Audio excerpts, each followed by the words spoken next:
Salam sejahtera Bapak, Ibu, serta saudara-saudari semua.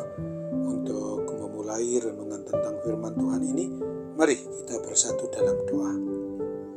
Tuhan Allah Bapa di sorga yang melebihi segala akal, hati, dan pikiran kami umat manusia, berfirmanlah kepada kami sebab kami bersedia untuk mendengar, dan atas pertolongan Roh Kudus mampukanlah kami agar boleh melaksanakan firman-Mu itu dalam hidup kami sehari-hari. Dalam nama Tuhan Yesus kami bermohon kepadamu. Amin. Sebagai nas renungan firman Tuhan pada hari ini diambil dari 2 Tesalonika 3 ayat 11 yang berbunyi, "Kami katakan ini karena kami dengar bahwa ada orang yang tidak tertib hidupnya dan tidak bekerja, melainkan sibuk dengan hal-hal yang tidak berguna." Sebagai tema yang diangkat dari nas renungan kita ini adalah hindarkan diri dari hidup tidak tertib dan tidak bekerja. Apabila kita diminta untuk membayangkan tentang bagaimana orang yang hidupnya sebagai seorang yang malas, apakah yang ada di dalam benak maupun pikiran kita? Kemungkinan besar kita akan membayangkan orang yang tidak bekerja, yang menghabiskan waktu dengan tidur-tiduran atau duduk-duduk nonton TV seharian.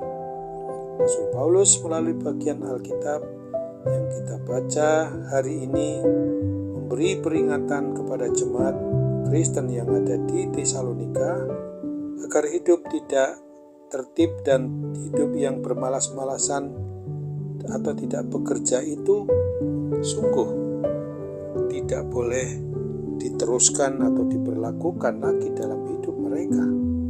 Sehingga Rasul Paulus melakukan hal ini untuk memperingatkan itu karena beberapa anggota jemaat Kristen Tesalonika memutuskan untuk berhenti bekerja. Jemaat yang beranggapan tidak perlu lagi bekerja karena mereka percaya kedatangan Yesus Kristus yang kedua kali akan terjadi sesegera mungkin. 2 Tesalonika 2 ayat 1 dan 2. Untuk lebih memahami konteksnya, maka tentu saja kita juga perlu diingatkan bahwa kemalasan dari jemaat itu menimbulkan dampak negatif. Orang-orang yang percaya, yang memang menolak untuk bekerja ini telah menguras sumber daya gereja sehingga tersedia lebih sedikit dana untuk memperhatikan orang-orang yang benar-benar miskin, kelaparan, dan sangat membutuhkan.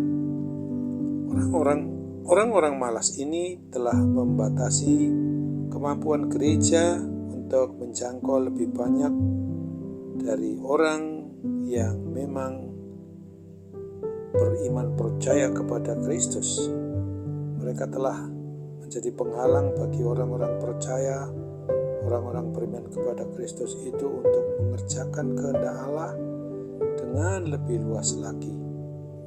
Dilihat dari sudut pandang ini, dapatlah kita simpulkan bahwa kemalasan berarti membuang-buang hidup kita dengan hal-hal yang tidak mencapai keinginan dan kehendak Allah, atau yang menghalangi misi pemberitaan Injil Tuhan Allah Bapa kita itu. Melalui penjelasan di atas, kita bisa melihat bahwa sisi lain kemalasan, di mana orang yang malas di mata Allah Bapa sendiri bukan saja mereka yang tidak bekerja, tetapi juga mereka yang terlalu fokus atau memberhalakan pekerjaannya sehingga lalai atau malas untuk memperhatikan hidup iman percaya maupun kerohaniannya. Mereka hanya rajin memikirkan kepentingan dirinya sendiri sehingga tidak ada waktu lagi untuk menjangkau orang-orang yang beriman percaya kepada Kristus. Mereka hanya peduli dengan kenyamanan hidup dan tidak berpikir untuk memperhatikan serta membantu sesama umat manusia. Orang-orang yang seperti ini termasuk orang-orang yang malas. Mereka malas mengerjakan hal-hal yang rohani untuk dipersembahkan bagi Kristus karena sibuk dengan hal-hal yang tidak berguna bagi kerajaan Allah. Marilah kita semakin giat bekerja bagi pujian dan kemuliaan nama Tuhan dan membangun hidup kerohanian kita.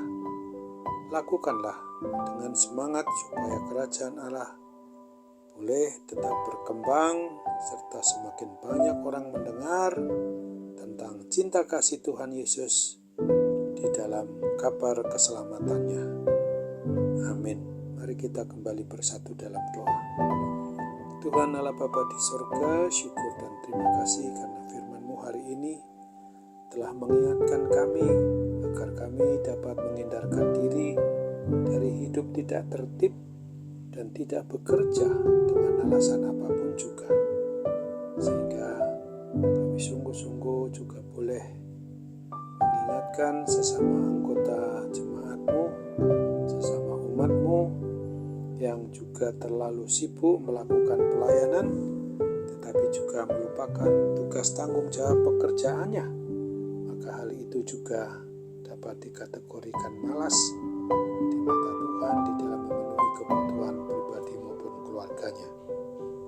Kini kami sungguh bersyukur untuk hidup yang Tuhan beri dengan segala kebutuhan hidup yang senantiasa Tuhan lengkapi, urapi, dan berkati, dan kami sungguh-sungguh harus tetap berharap kepada-Mu karena Tuhan tidak meninggalkan kami. Tuhan senantiasa memberi apa yang terbaik menurut kehendak-Mu bagi kebutuhan hidup kami sehari-hari. Apabila saat ini juga kami mengalami hal yang tidak indah karena adanya gangguan sakit penyakit maupun kesehatan kami yang tidak prima, tolong kami Bapa agar kami juga mendapatkan kesembuhan kemuliaan yang daripada-Mu, karena hanya dalam nama Tuhan Yesus kami ingin serahkan hidup kami dalam suasana kesehatan yang prima yang Tuhan anugerahkan itu. Kepadamu saja kami mau berdoa dan tetap mengucap syukur, jadilah kehendak-Mu. Amin.